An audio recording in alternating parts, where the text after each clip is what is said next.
चलो बच्चों, हम बात करने वाले थे राउले नियम की, राउल्स लॉ की। अब तक हम सॉल्यूशन में पढ़ के आ चुके हैं, है ना।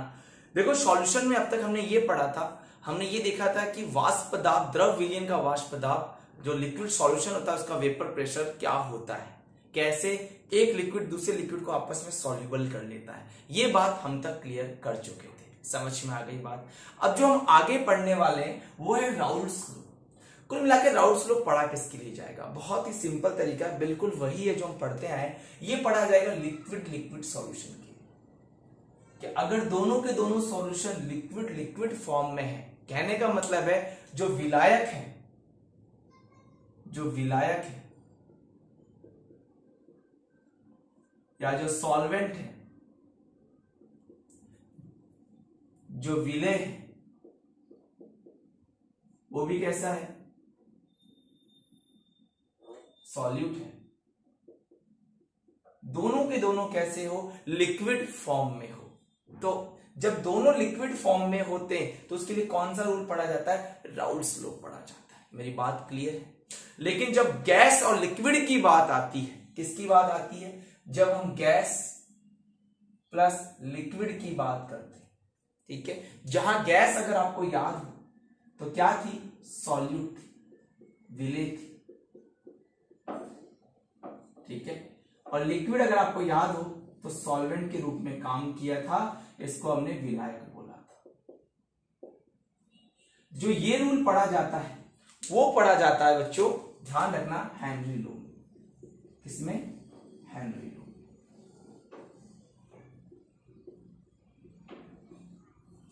हेनरी नियम पढ़ा जाता है, ठीक है।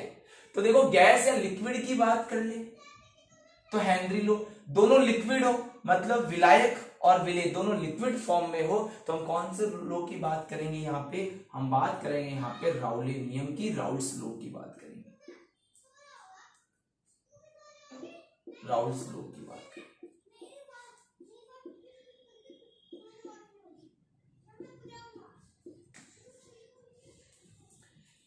क्लियर है सबको यहां तक बात। तो इन बातों का ध्यान रखना, मिस नहीं करना, मिस नहीं करना। क्या लिक्विड में गैस को बोला था हमने, तो गैस ने क्या किया था, आया था, प्रेशर लगाया था गैस ने। याद है गैस की जो मात्रा है वो प्रेशर पे डिपेंड करती है, quantity of gas depend upon the pressure of the gas. याद आया, अगर दो गैस थी तो हमने पार्शियल प्रेशर की, आंशिक दाब की बात की थी, हमने डॉल्टन से सीखा था ये बात, है ना।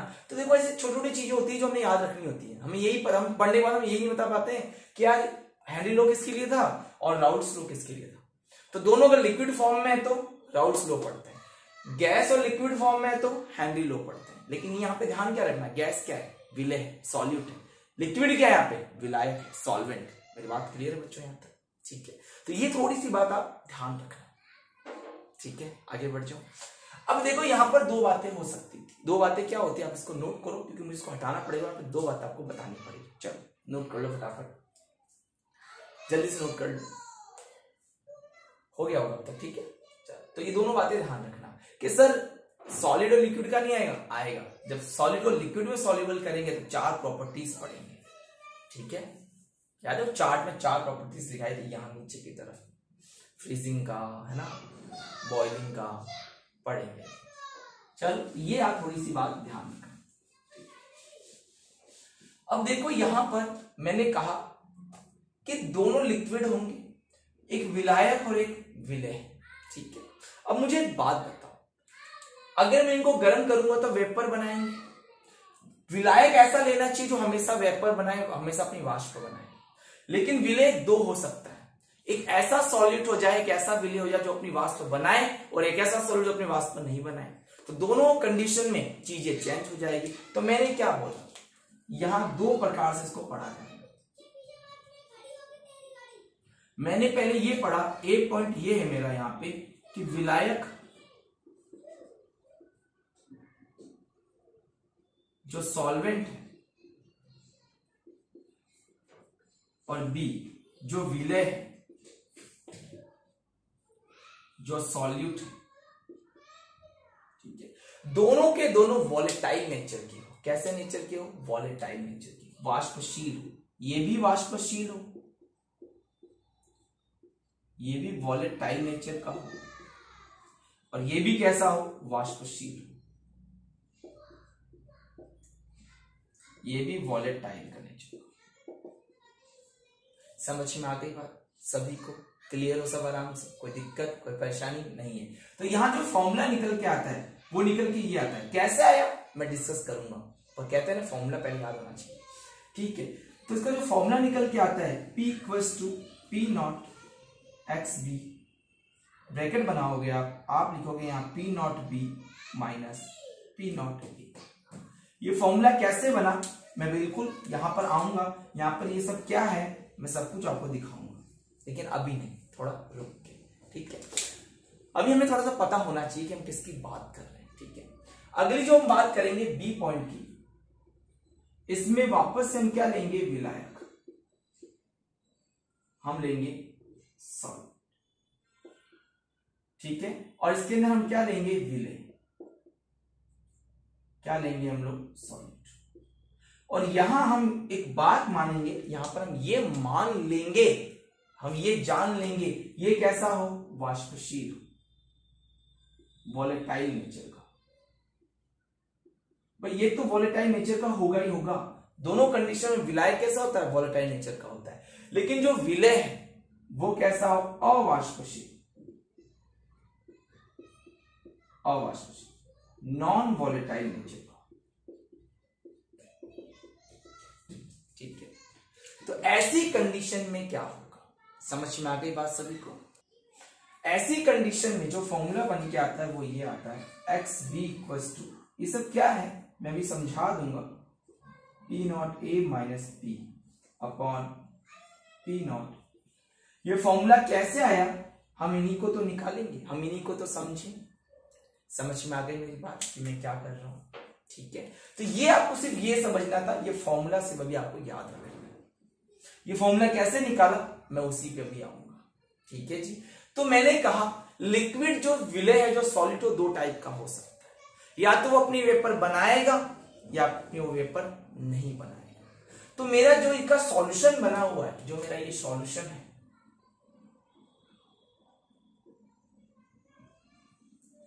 तो मेरा ये सॉल्यूशन कैसा है, या तो दोनों के दोनों कैसे नेचर के हो, वॉलेटाइल नेचर के हो, या फिर दोनों में से एक कैसा वॉलेटाइल और दूसरा नॉन वॉलेटाइल। समझ में आती बात? भैया वेपर तो दोनों में बनेगी, दोनों में कुछ ना कुछ पार्ट तो सॉल्युबल होगा ही होगा, कुछ ना कुछ तो पार्शियल प्रेशर लगेगा ही लगेगा, कुछ ना कुछ पार्ट तो घुलेगा ही घुलेगा, कुछ ना कुछ तो आंशिक दाब लगेगा ही लगेगा, कुछ ना कुछ पार्ट तो घुलेगा ही घुलेगा, है ना। तो हम दोनों की बात करते हैं, ठीक है। तो आप इसको नोट कर लो, फिर हम आगे बढ़ते हैं, ठीक है। कर लिया आप लोगों ने, आगे बात कर लिया हम लोग, ठीक है। चलो अब ध्यान से समझना, चीजों को ध्यान से समझते चलना, ठीक है। एक एक पॉइंट, एक एक लफ्ज सुनते चलो। मिटाते वक्त वीडियो को पोस्ट कर दिया करो, मैंने पहले बोला है, मतलब मेरी बातें सुना करो, जो नहीं सुनेगा उसको नहीं समझ में आएगा, सीधी सी बात है ना। चलो देखो, मान लो मैंने एक ऐसा सॉल्यूशन बनाया, ये सॉल्यूशन क्या है, ये सॉल्यूशन। अब इस सॉल्यूशन में एक बात आप जानते हो, एक, और इसको मैंने ऊपर से क्या कर रखा है, ढक रखा है, ठीक है, ढक रखा है, ठीक है, ये ढक रखा है। और ये यहां पे इसकी वेपर है, ये क्या है, वाष्प है, वेपर। क्लियर सभी को यहां तक, है ना। और बताओ इसके अंदर दो लोग हैं, एक तो विलायक है जिसे मैंने ए बोल दिया, और एक विलेय है जिसे मैंने बी बोल दिया। एक सॉल्वेंट है और एक सॉल्यूट, ठीक है। अब होगा क्या, लिक्विड को तुम क्या दोगे, हीट दोगे नीचे से, है ना। हीट कैसी होगी, कांस्टेंट हीट होगी, मैं नीचे से क्या दे रहा हूं, इसको हीट दे रहा हूं। हीट कैसी होगी, निश्चित ताप होगी, निश्चित कांस्टेंट टेम्परेचर होगी, ठीक है। अब तुमने हीट दी, हीट देके किस में कन्वर्ट हो जाएगी, वेपर में। ये वेपर वापस इसकी सरफेस पे क्या लगाएगी, प्रेशर लगाएगी और वापस इसके अंदर घुल जाएगी। अरे कल की तो बात पढ़ रहे हैं यार, सुनो ध्यान से। लिक्विड किस में कन्वर्ट हो गई, वेपर में, वेपोराइजेशन, वाष्पीकरण, इवेपोराइजेशन बोला था, वाष्पीकरण बोला था। ये वाष्प वापस इसकी सरफेस पे क्या लगाएगी, प्रेशर लगाएगी, दाब लगाएगी, इसके अंदर वापस क्या हो जाएगी, संघनित हो जाएगी, कंडेंस हो जाएगी। समझ में आ गई बात। तो ये इसके अंदर घुली क्यों, क्योंकि इस वेपर ने क्या लगाया, प्रेशर लगाया, किसके ऊपर, इसकी सरफेस पे। तो बताओ ये जो वेपर बनी है इसके अंदर कितने लोग हैं, सब 2 लोग हैं। अरे दिमाग लगाओ, ये वेपर किससे बनी है, इस सॉल्यूशन से बनी है। इस सॉल्यूशन में क्या है, विलायक और विलेय। तो जब इस सॉल्यूशन में से वेपर बनी होगी तो इस वेपर में भी क्या होंगे, ए और बी होंगे, ए और बी होंगे। तो ए भी अपना प्रेशर लगाएगी और बी भी अपना प्रेशर लगाएगी। मेरी बात क्लियर। जिन बच्चों को नहीं समझ में, मुझे पता नहीं आया, वापस समझो, ध्यान से सुनो। मैंने इसको हीट दिया, इस लिक्विड को वेपर फॉर्म में कन्वर्ट कर दिया। अब इस लिक्विड में कितने लोग हैं, सॉल्यूशन में 2 लोग हैं। कौन कौन, विलायक और विलेय। तो इस सॉल्यूशन में 2 घटक है, 2 पार्ट है। समझ में आ गया, कौन कौन, ए और बी। ठीक है। तो जैसे ही लिक्विड ने अपना वेपर बनाया होगा, अपनी वाष्प बनाई होगी, ठीक है, तो इस सॉल्यूशन में था कौन, ये दोनों थे। तो यहां पे वाष्प में भी कौन है, दोनों लोग हैं, ए भी है और बी भी है। मेरी बात समझ में आ गई। अब एक बात बताओ, कुछ टाइम बाद में ये वेपर वापस किस में जाना चाहिए, लिक्विड में। तो इस दोनों के दोनों हमेशा यहाँ पे अपना क्या लगाएगी, प्रेशर लगाएगी। दोनों के दोनों हमेशा अपना यहाँ पे क्या लगाएगी, दाब लगाएगी, प्रेशर लगाएगी। और दाब या प्रेशर लगा क्या हो जाएगी, घुल जाएगी। तो मुझे एक बात बताओ, यहां पर ए का भी दाब होगा, ए का भी प्रेशर होगा, और यहां पर बी का भी क्या होगा, दाब होगा, बी का भी क्या होगा, प्रेशर होगा। समझ में आ गई बात। क्या ए की भी कोई ना कोई क्वांटिटी होगी इस वेपर में, और बी की भी क्या होगी, कोई ना कोई क्वांटिटी होगी। एक बात आपको समझ में आ रही है। अगर मैंने यहां पे इन दोनों को वेपर बना दिया, इसका मतलब मैं किसकी बात कर रहा हूं, ए की बात कर रहा हूं। वाष्पशील विलय युक्त विलयन, विलय युक्त विलयन की बात कर, याद है 2 चार्ट बनाया था, ठीक है। Solution with volatile solvent. समझ में आ गई बात। अच्छा एक बात बताओ, कल भी मैंने आपको बताया था एक रूल जो हमने पढ़ा था। तो इसका मतलब इसके अंदर 2 घटक है। इस सॉल्यूशन में कितने घटक है जी, 2 घटक है, ठीक है। 2 घटक कौन कौन से हैं, एक तो है ए और एक है बी।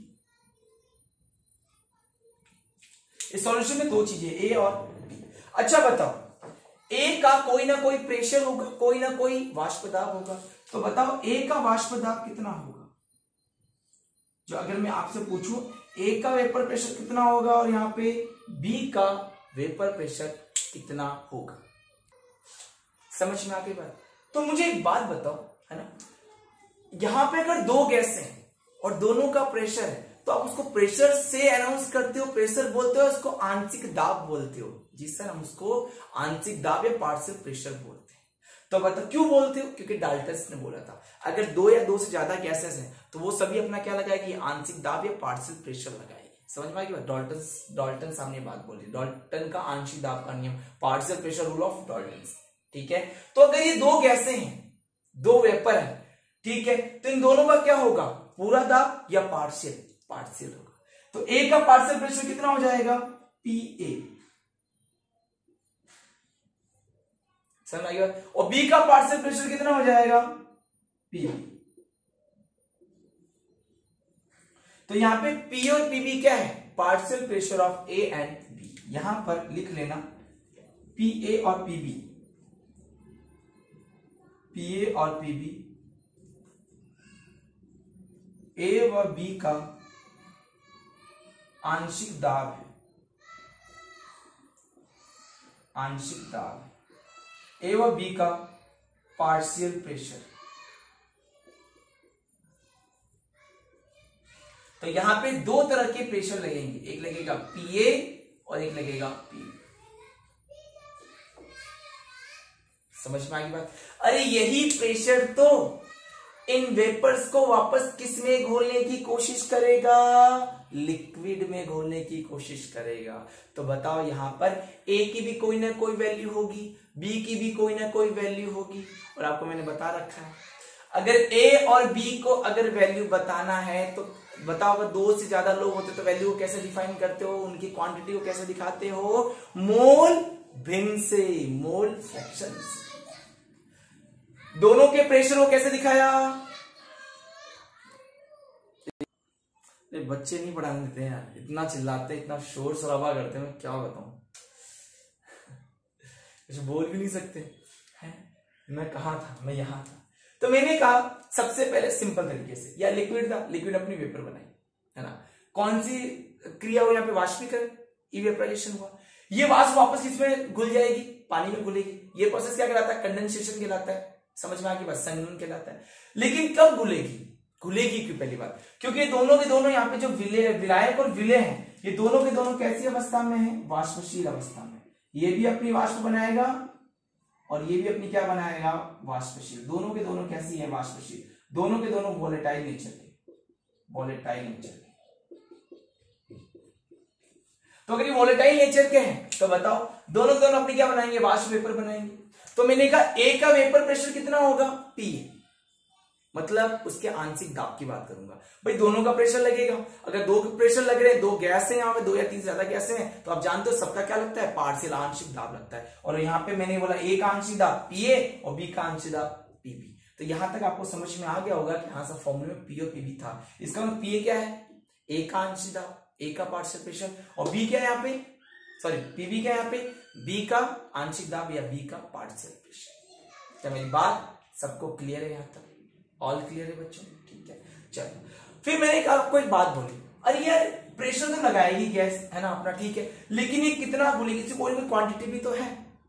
और क्वांटिटी अगर एक की होती तो अपन एम बोल देते तो एम से अपना काम चल गया। तो याद है हैंडलो में अपने एम से दिखा देते, एम होता टोटल मास, गैस का टोटल मास था, जो इतनी सोल्यूबल हो रही है, इतना प्रेशर लग रहा है। समझ में आ गई बात। तो यहां पर भी तो वही हो रहा है। इस मास में कितने लोग हैं, दो लोग हैं। जब दो लोगों की बात आ जाती है तो एक ज्यादा होगा, एक कम होगा। मुझे कैसे पता ज्यादा होगा कम होगा, तो उसके मैं मोल भिन्न काम लूंगा, मोल फ्रैक्शन काम में लूंगा। अगर एक्स से ज्यादा है तो X upon X plus X B, और अगर एक्स बी ज्यादा है तो X B upon X plus X B. समझ में आ गई मेरी बात, क्लियर सभी बच्चों को यहाँ तक, ठीक है। तो यहां पर इसको मैं हटा रहा हूं, ठीक है, आप इसको लिख लेना, इसको हटा रहा हूं एक बार, मुझे जगह चाहिए। देखो ध्यान से समझो, ठीक है। तो मैंने कहा ये दोनों के दोनों कैसे हैं, वाष्पशील है। मैं लिख देता हूं यहां पे ताकि दिक्कत नहीं हो, वोलेटाइल नेचर के, वाष्पशील, ठीक है, वाष्पशील, क्लियर है। तो मैंने कहा अब इन दोनों का कोई ना कोई क्या होगा, मोल फ्रैक्शन होगा, मोल भिन्न होगी। समझ में आ गई बात सभी को, ठीक है। तो यहां पर देखो मैं कह सकता हूं घटक दो थे, कौन कौन थे, एक था ए और एक था बी। समझ में आ गई बात। अब ए का कोई ना कोई मास होगा, कोई ना कोई मोल फ्रैक्शन होगा। तो मैंने कहा ए का जो मोल फ्रैक्शन है वो कितना है, एक्स ए, और बी का मोल फ्रैक्शन कितना है, एक्स बी। बताओ ए यहां पर क्या है, सॉल्वेंट, भूलना मत, ए सॉल्वेंट, और बी यहां पे क्या है, सॉल्यूट है। याद रखना, दोनों क्लियर है। तो इन दोनों को तुम नोट कर लो, दोनों समझ गए। ये क्या है, ए और बी के पार्शियल प्रेशर, ये क्या है, ए और बी के मोल फ्रैक्शन। यहां पे इनका देखो प्रेशर भी लग रहा है, और ये कोई ना कोई अमाउंट में भी तो होंगे, इनको मोल फ्रैक्शन बोलती है। समझ में आ गई बात। अच्छा मुझे एक बात बताओ, तो इसको देख के सुन को लग क्या रहा है, तो मैं साफ लफ्जों में बोलता हूं, राउले ने क्या बोला था, निश्चित ताप पर वाष्पशील विलय, निश्चित ताप पर वाष्पशील विलय, ठीक है, वाष्पशील विलय युक्त विलयन में अगर मुझे इसको घोलना है तो बताओ उसका जो भी जितना भी घटक होगा, जितना भी सॉल्युबल होगा, वो किस पे डिपेंड करेगा, उसके प्रेशर पे। ठीक है, एक बार नोट कर लो, फिर आपको डेफिनेशन दिखाता हूं। चलो नोट कर, नोट कर लिया।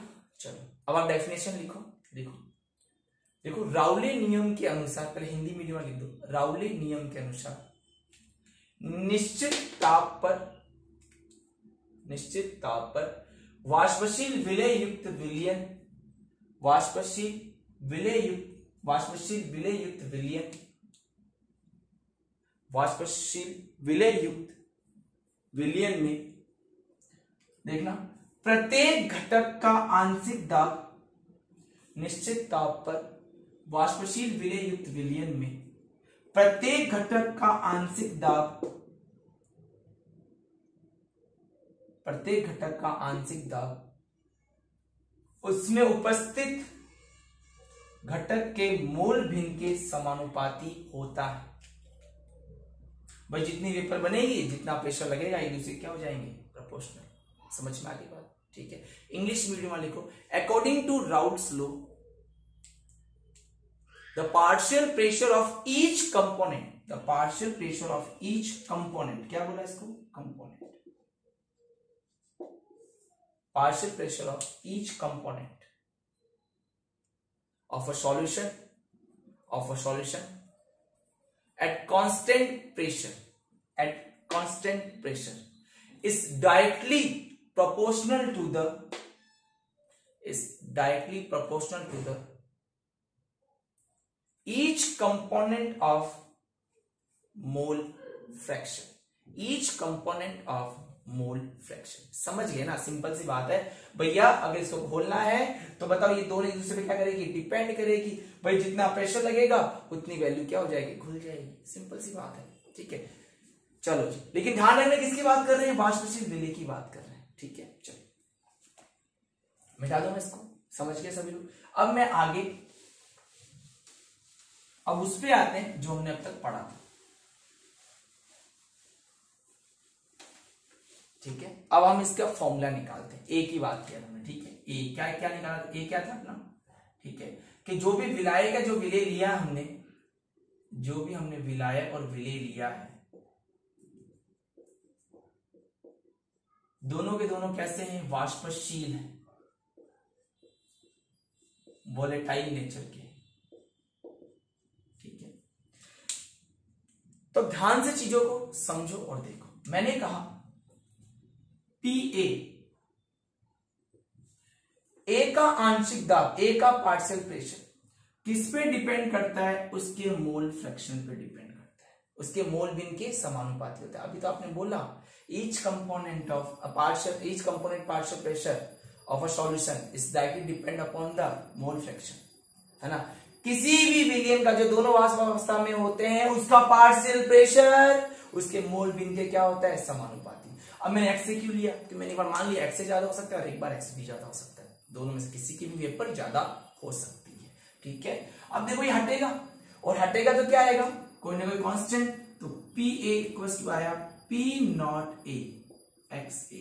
अब आपसे सवाल, यहाँ पे पी नॉट ए क्या है, पी नॉट ए क्या है, अरे नॉट का मतलब शुद्ध, कल पढ़ा था, बिल्कुल शुद्ध विलायक का वाष्प दाब।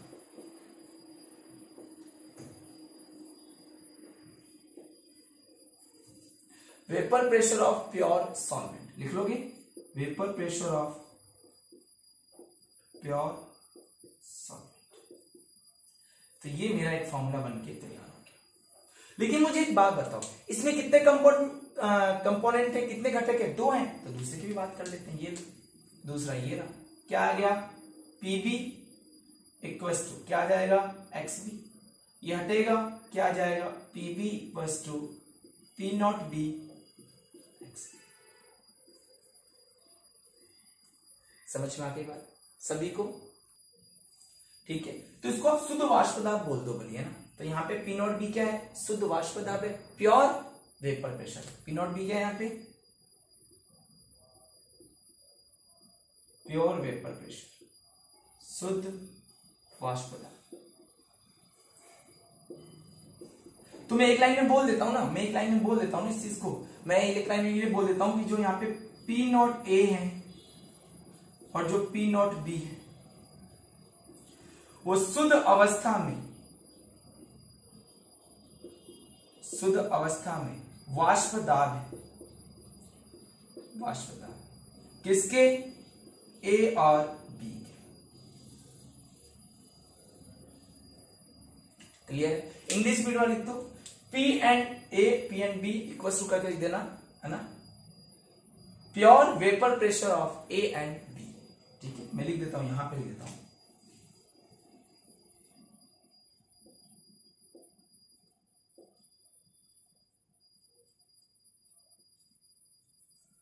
ए and B.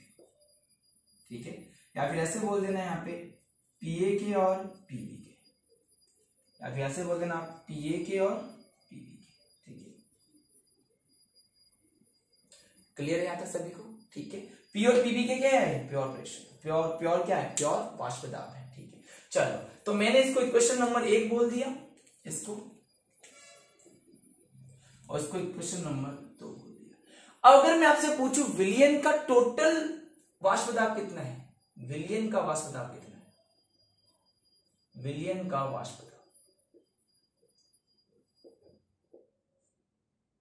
Vapour pressure of solution, तो आप क्या बोलोगे? सर टोटल पी होगा। बिल्कुल टोटल पी होगा। किसके बराबर होगा? टोटल पी के बराबर होगा। क्लियर बात है, सिंपल सी बात है। अब सॉल्यूशन में कौन कौन है? विलायक और विलेय। बिल्कुल, P इक्वल टू क्या आ जाएगा? अब आप समझ चुके होंगे, Pa plus Pb। P equal to, इस इक्वेशन नंबर क्या बोल दिया मैंने? 3 बोल दिया। 1 और 2 की वैल्यू को इक्वेशन नंबर 3 में रख सकता हूं क्या? बिल्कुल रख सकता हूं। देखो P तो आ गया Pa प्लस Pb। Pa का वैल्यू कितना है? इतना है। P naught A x plus P naught B x। Clear सभी को यहां तक? ठीक है, एक बार ध्यान रखना, यहां पे B किसका है? विलेय का है। सॉल्यूट का है, भूलना मत। A किसका है? सॉल्वेंट का है। ठीक है, आ रहा है ना? देखो धीरे धीरे फॉर्मूला बन गया ना। एक बार ध्यान रखना, आपको मैंने मोल फ्रैक्शन में बताया था XA plus XB equals to 1 के बराबर होता है। कोई भी मोल फ्रैक्शन हमेशा कितने के इक्वल होता है? 1 के इक्वल होता है। ठीक है, तो क्या मैं यहां से ये कर सकता हूं क्या? देखना, XA बराबर 1 माइनस XB। ठीक है, और इस वैल्यू को मैं क्या इसमें डाल रख सकता हूं? बिल्कुल रख सकता हूं, मेरे हाथ में तो है। तो यहां पर क्या आ गया? P equals to P naught A। यहां पे क्या लिख सकता हूं मैं? 1 minus XB plus P naught B x। ठीक है, अब तुम इसको अंदर डाल देना। अंदर डाल के जब कॉमन वगैरह लोगे तो ये इसके बाद ये आंसर आता है। P इक्वल्स टू क्या आया? P naught A XB। ठीक है, यहां पर आ गया P naught B minus P naught A। ये डाउट सुन कर गया कि अगर मान लो आपके पास दोनों ही वाष्पशील है, वोलेटाइल नेचर के हो, तो आप इस फॉर्मूले को कैसे निकालोगे? तो मुझे अगर टोटल वाष्प दाब, टोटल प्रेशर की वाष्प दाब निकालना, विलियन का वाष्प दाब, विलियन का मुझे वेपर प्रेशर निकालना है, सॉल्यूशन का वेपर प्रेशर निकालना है, तो मैं फॉर्मूला लगा दूंगा। अब यहाँ पे P नॉट A और P नॉट B क्या है? आप समझिए, शुद्ध वाष्प दाब, शुद्ध बिल्कुल प्योर वेपर प्रेशर है। किसके? A और B के। इनके मान हमेशा आपको फिक्स मिलेंगे। आपको किसका मान निकाल देगा? वो XB का मान निकालने के लिए दे देगा। न्यूमेरिकल करेंगे तो समझा दूंगा, लेकिन आपको ये पता होना चाहिए कि 2 फॉर्मूले काम में लेते हैं। ये फॉर्मूला कब काम में लेना है? जब दोनों सॉल्यूशन कैसे हो? लिक्विड। और लिक्विड होने के बाद में भी दोनों कैसे हो? वोलेटाइल को। नॉन वोलेटाइल आ गया, इसका मतलब दूसरा फॉर्मूला बन जाएगा। समझ में आती बात? नोट कर लो आराम से, वापस देख लेना। मैंने कहा पार्शियल प्रेशर किस पे डिपेंड करता है? उसके मोल फ्रैक्शन पे। 2 हैं तो दोनों करने लग जाएंगे। हटेगा, P नॉट A आया, P नॉट B आया। P naught A P naught B क्या है? Pure vapour pressure. कल निकाला था, याद है? शुद्ध विलायक का वाष्प दाब, याद है? Depression lowering of vapour pressure निकाला था आपने। सब शुद्ध विलायक का ज्यादा होता है, शुद्ध विलायक होता है, ये फिक्स होते हैं, ये फिक्स लिखा हुआ वहां पे, शुद्ध विलायक, प्योर सॉल्वेंट, न्यूमेरिकल में लिखा हुआ होता है। करके मैंने क्या कर दिया, फिर मैंने दोनों को फॉर्मूले में रखा। मुझे पता है कि टोटल वाष्प दाब या टोटल वेपर प्रेशर कितना होगा सॉल्यूशन का? P होगा। P इक्वल टू क्या होगा? विलायक और विलेय, विलायक प्लस विलेय, है ना, सॉल्यूट प्लस सॉल्यूट। इन दोनों का वैल्यू रखा, उसको पुट अप किया और यहाँ पे आंसर को अंदर डाला, कॉमन लिया और ये आ गया आंसर। क्लियर? अब नोट कर लो, ठीक है, जल्दी से। जल्दी कर लो, फिर आपको एक अच्छा सा ग्राफ समझाता हूं, उस ग्राफ को समझना। ठीक है, बढ़िया सा ग्राफ है, मजा आएगा। क्लियर है आप सभी बच्चों को? ऑल क्लियर है? बता दूं?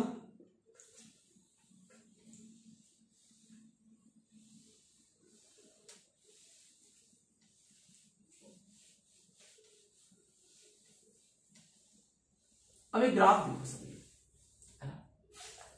ध्यान से देखना इस ग्राफ को।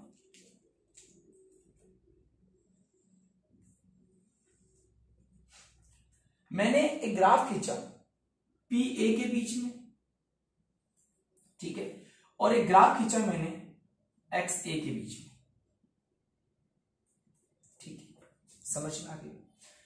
मैंने ये माना, मैंने थोड़ा सा ये मान लिया पी और एक्स ए के बीच में मैंने ग्राफ खींचा, ठीक है, और मैंने ये माना एक्स ए यहां पर कितना था 1, ठीक है, और समय के साथ में ये कितना हो गया 0। समझ में आ गई? वापस सुनना, मैंने पी ए और एक्स ए के बीच में ग्राफ खींचा, तो मैंने ये माना पहले एक्स ए लिक्विड फॉर्म में था, लेकिन धीरे धीरे वो लिक्विड नहीं रहा, वो किस में चला गया, पूरा वेपर में चला गया। समझ में आ गया? तो मैंने कहा ये 1 था, धीरे धीरे कितना हो गया 0। तो बताओ ये क्या हो रहा है, बढ़ रहा है या घट रहा है? बिल्कुल सर घट रहा है। देख लो 1 से कहां जा रहा है 0 में, तो ग्राफ कैसा आएगा, घटता हुआ ग्राफ। ठीक है, कैसा आएगा, घटता हुआ। ठीक है,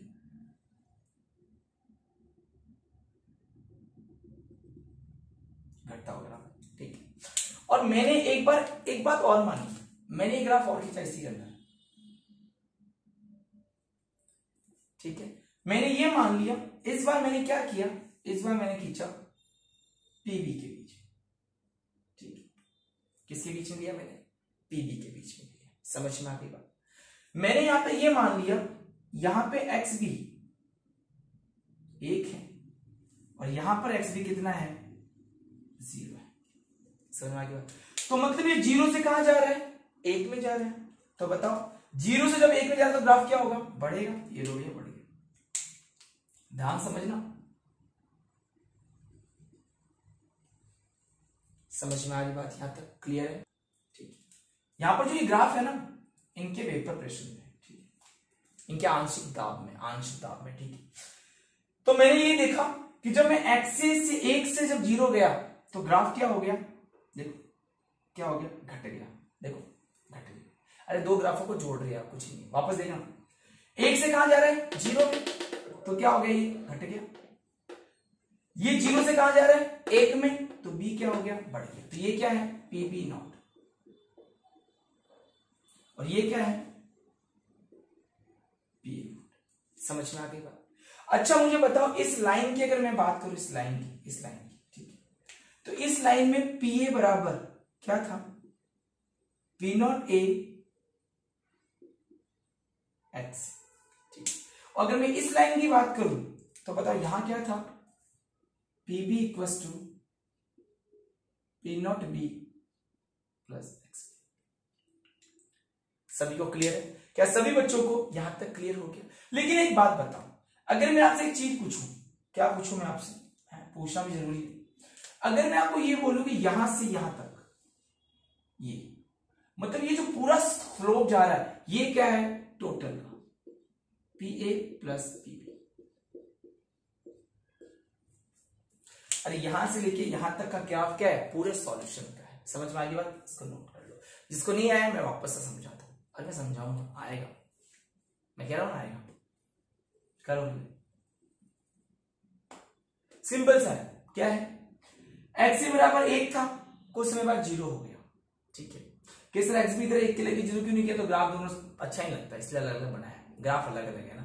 तो जब एक्स से 1 से 0 गया, 1 से 0 गया, तो क्या हो रहा है, कम हो रहा है, कम हो रहा है, तो देखो घट रहा है।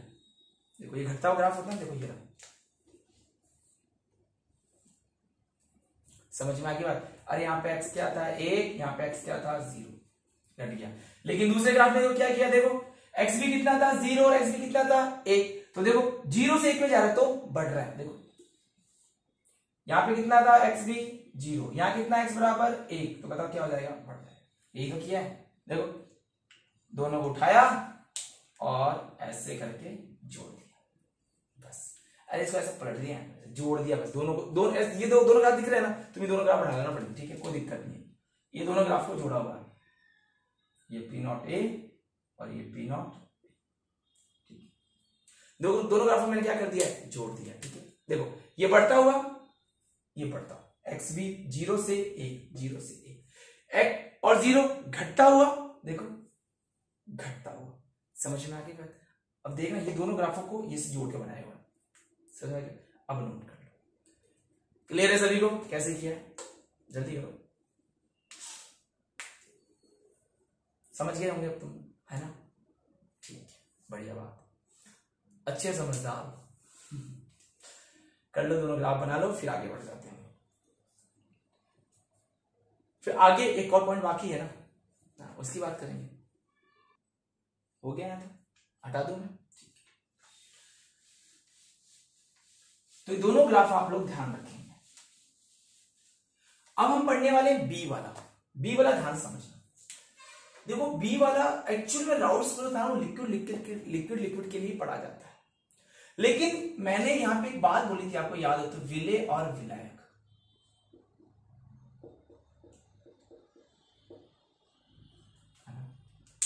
ये कैसा था, लिक्विड फॉर्म में था,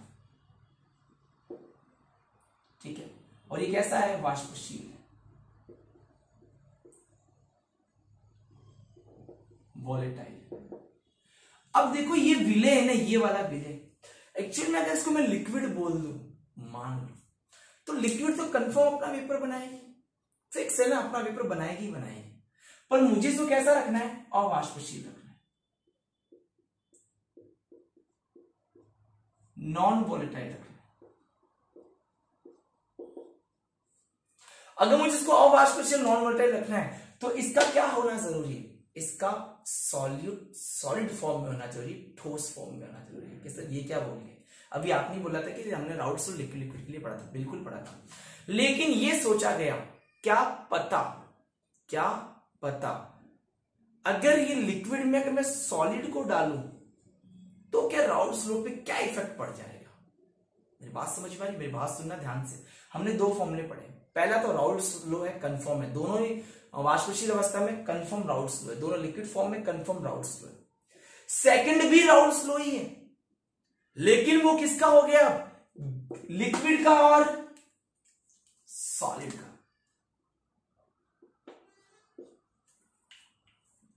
ये बात ध्यान रखना, मैं खुद अभी भी बोल रहा हूं, राउल्ट्स लॉ तो लिक्विड के लिए पढ़ा जाता है, समझ में आ गई बात। लेकिन राउल्ट्स लॉ को किस पे अप्लाई किया गया, ऐसे सॉल्यूशन पे अप्लाई कर दिया गया कि लिक्विड तो वाष्पशील थी, लेकिन विलय कैसा था, अवाष्पशील, कैसी नेचर का था, सॉलिड नेचर का था। समझ में आ गई बात। तो इस चीज का थोड़ा सा ध्यान रखना कि राउल्ट्स लॉ लिक्विड के लिए ही पढ़ा जाता है, ये बात कंफर्म है, ये बात मैं भी बोल रहा हूं। लेकिन मैंने एक बात और बोल दी कि राउल्ट्स लॉ किस पे अप्लाई किया गया, ऐसे सॉल्यूशन पे अप्लाई किया गया। ये सॉल्यूशन है, क्या है ये, जल्दी समझो, ये सॉल्यूशन, ठीक है, ऊपर से मैंने इसको ढक के रखा है, ठीक है, लेकिन सॉल्यूशन में दो लोग हैं, ए और बी। ए क्या है, सॉल्वेंट, बी क्या है, सॉल्वेंट। सॉल्वेंट कैसा है, वाष्पशील है, कैसा है, नॉन वॉलेटाइल है, सॉरी सॉल्वेंट कैसा है, वॉलेटाइल है, सॉरी सॉल्वेंट वॉलेटाइल, वॉलेटाइल, लेकिन सॉल्वेंट कैसा है, non volatile, volatile, non volatile है, लेकिन ये कैसा है, सॉलिड फॉर्म। समझ में आ गई बात। तो हेडिंग क्या हो जाएगी, हेडिंग ही हो जाएगी,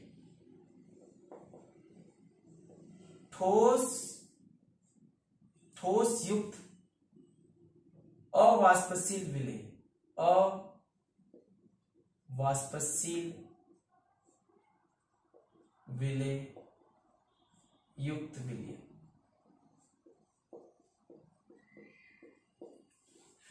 ठोस युक्त अवाष्पशील विलय युक्त विलयन। ठीक है, ठीक है। या फिर आप लिख सकते हो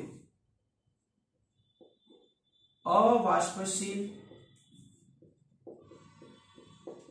विलय युक्त विलयन। ठीक है, लिख लेना सभी लोग, solution with non volatile solute. Solute समझ में आ गई बात? तो मैं अभी भी बोल रहा हूं, राउट से 2 लिक्विड के लिए पढ़ा गया था, लेकिन उसको किस पे अप्लाई किया गया? ऐसे सॉल्यूशन पे अप्लाई कर दिया गया जहां ये समझा गया कि यार एक बात बताओ, ये सॉल्यूट है ना, अपन लिक्विड लेते हैं, ये तो वेपर फेम में कन्वर्ट हो जाती है, तो दोनों का हमने निकाल लिया। लेकिन क्या पता इसको अगर मैं सॉलिड फॉर्म में ले लूं, मतलब इसकी वेपर नहीं बनेगी, सॉलिड की वेपर बनती भी नहीं, सही बात है। तो सॉल्यूशन पे क्या इफेक्ट पड़ जाएगा? मतलब जो ये वेपर यहां पे बन रही है,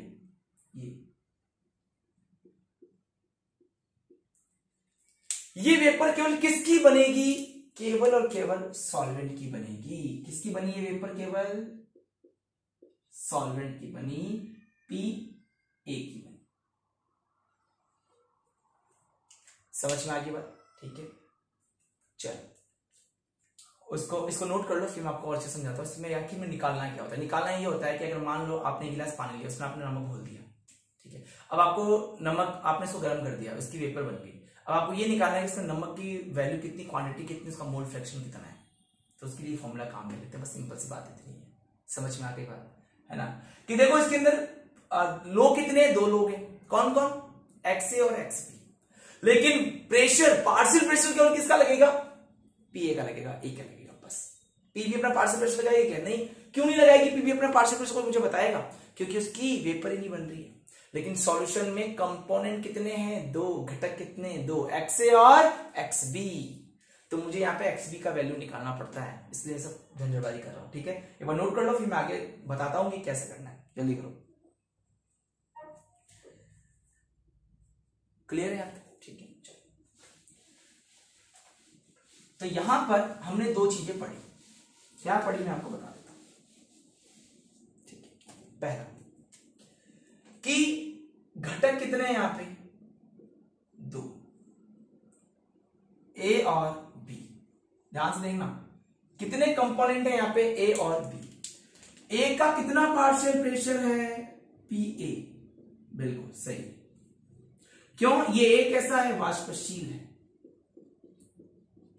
वॉलेटाइल है। लेकिन B कैसा है? अवाष्पशील, नॉन वॉलेटाइल। क्योंकि ये क्या है? सॉलिड है। ये क्या है? लिक्विड है। क्या इसको हम ऐसे लिख सकते हैं B बराबर PB? नहीं, गलत बात, क्योंकि अपनी वेपर बनाएगी नहीं, तो लिखेगा क्यों? लेकिन सॉल्यूशन में लोग कितने हैं? 2। तो मैंने कहा घटक कौन कौन है यहां पे?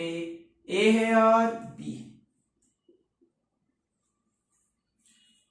समझ में आ गई बात? एक बात बताओ, सॉलिड तो है, माना है, लेकिन वो कुछ तो पॉइंट्स में तो अपनी वेपर बनाएगी, पॉइंट्स में तो बनाएगी, कुछ तो बनाएगी। भले उसका पार्शियल फ्रैक्शन नहीं है, कोई बात नहीं। अब एक बात बताओ, एक छोटा सा नमक का दाना है, उसका कितना वेट होगा? ऐसा ना के बराबर, कुछ है ही नहीं, कोई वेट नहीं है ना। उसका कुछ वेट तुम्हारे हाथ में लगेगा नहीं, लेकिन कुछ तो है, पॉइंट्स में भी तो है। तो यहां पर भी ये बोलिए कि A का मोल फ्रैक्शन कितना है? XA। B का मोल फ्रैक्शन कितना है? X। लोग कितने हैं यहाँ पे? 2। लेकिन दोनों में से प्रेशर किसका लगेगा? केवल पार्शियल प्रेशर किसका लगेगा? केवल A का, क्योंकि यही वाष्पशील हो सकता है, लेकिन ये नहीं हो सकता। समझ में आती बात? यहां तक थोड़ा सा दिमाग लगाओ, कुछ नहीं। ठीक है, तो मैं यहाँ पे क्या बोल सकता हूं? मैं ये बोल सकता हूं, देखो कि PA बराबर PA किसके प्रोपोर्शन है? XA के। तो बताओ यहां पे मैं बोल सकता हूं ना कि PA बराबर क्या आ गया? P0A X। बोल सकता हूं। एक बात मैं जानता हूं कि XA प्लस XB बराबर कितना होता है, 1 होता है। समझ में आ गई बात? क्या मैं, अगर मुझे एक्स बी निकालना है, अगर मुझे एक्स बी को फॉर्मूले में रखना है, तो मुझे एक्स ए से एक्स बी को रिप्लेस करना पड़ेगा। तो मैं क्या कर दूंगा, यहाँ पे क्या मैं लिख सकता हूं, एक्स ए बराबर 1 माइनस एक्स बी लिख सकता हूं ना आराम से, क्योंकि मुझे पता है इसमें जो भी ये मोल फ्रैक्शन है, हाँ कंफर्म है, मुझे पता है कि मोल फ्रैक्शन कितने के बराबर होता है, 1 के बराबर होता है। ठीक है, तो मुझे एक्स बी को एक्चुअल में निकालना है, और बी क्या है यहाँ पे, अवाष्पशील विलयन, नॉन वोलेटाइल सॉल्यूट की मात्रा निकालनी है। ठीक है, तो बताओ यहाँ पे इस वैल्यू को पुटअप कर दो, यहाँ पे रख दो, यहाँ पे बताओ क्या आ जाएगा, पी ए बराबर P not A 1 minus X B हो जाएगा।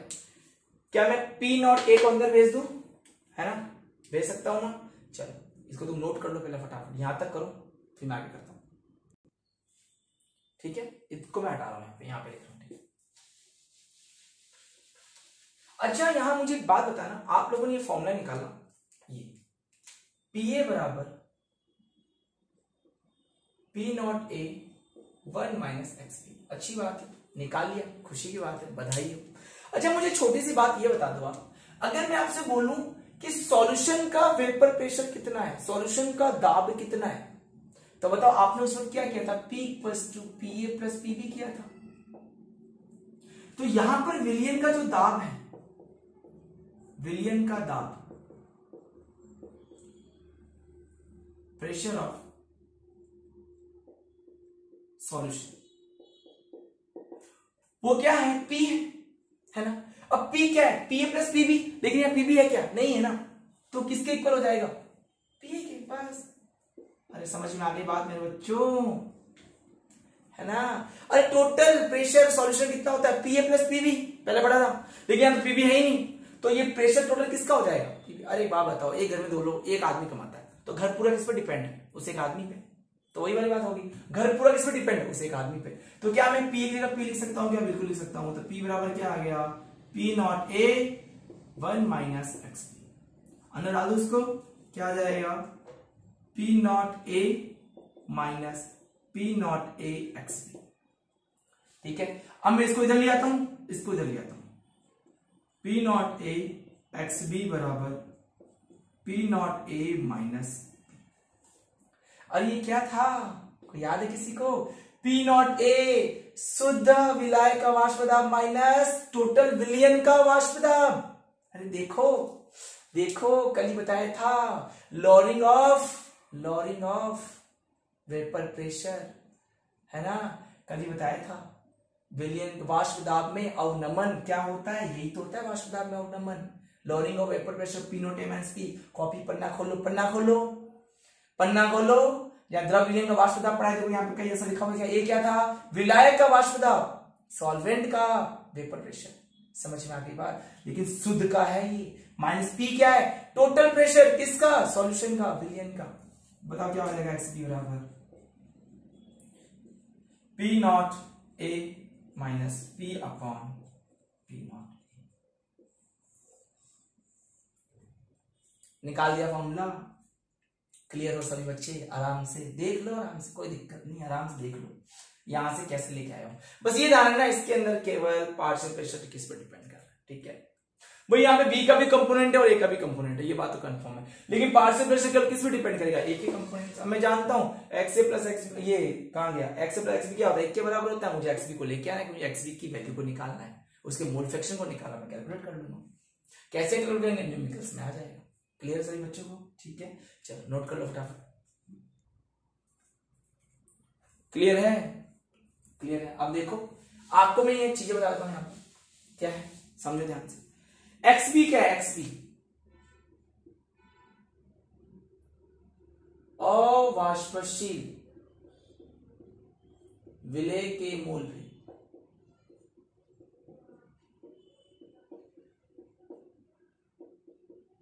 Mole fraction of non volatile solute. फिर क्या है यहां पे, P not A minus P, ये क्या था, वाष्प दाब में अवनमन। ठीक है, लॉवरिंग ऑफ वेपर प्रेशर। फिर दूसरा क्या अभी आ गया, ये क्या हो जाएगा PA not minus P upon PA not, ये हो जाएगा वाष्प दाब में आपेक्षिक अवनमन। आपेक्षित अवनमन, ये आपेक्षिक वर्ड याद रखना, ठीक है। रिलेटिव लॉरिंग ऑफ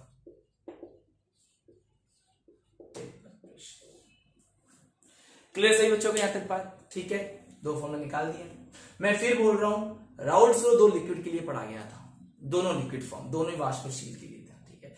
लेकिन ये कह के ऐसा सॉल्यूशन बना लिया जाए ना जिसमें सॉलिड को मैं अवाष्पशील रख दूं, नॉन वोलेटाइल रख दूं, वो कौन हो सकता है, सॉलिड ही हो सकता है। सॉलिड ही तो ऐसा है जो नॉन वोलेटाइल नेचर का होता है, समझ में आ गई बात, वो नहीं अपनी वाष्प बनाएगा। तो उसकी फिर राउल्ट्स लॉ अप्लाई किया गया उसके ऊपर, और अप्लाई करने के बाद में ये फॉर्मूला निकाला गया कि अगर कोई नॉन वोलेटाइल नेचर का है तो उसका भी मोल फ्रैक्शन निकाला जा सकता है। बहुत बड़ी कामयाबी थी। अरे सुनो, इसने क्या बता दिया, दिमाग लगाओ, इसने बहुत बड़ी बात कर दी। इसने अब तक हम सब क्या कर रहे थे, हम पेपर बना रहे थे, देखा उसका मोल फ्रैक्शन इतना है कैलकुलेट कर रहे थे। इसने क्या काम कर दिया, इसने वो काम कर दिया कि जो नॉन वोलेटाइल था, नॉन वोलेटाइल था, उसका भी इसने मोल फ्रैक्शन बता दिया। क्योंकि उसको एक बात कंफर्म थी, यार कुछ भी हो, सॉलिड कितना भी अवाष्पशील हो, लेकिन कुछ पॉइंटों में तो अपनी वाष्प बनाएगा, पॉइंटों में तो सब कोई ना कोई रोल होगा। उस पॉइंट्स को भी इसने कैलकुलेट करके सिखा दिया था। समझ में आ गई बात। तो ये सारी चीजें हो गई है, ठीक है। तो इन सारी चीजों का आप ध्यान रखना, ठीक है, और कोई दिक्कत नहीं होनी चाहिए, कर लो फटाफट।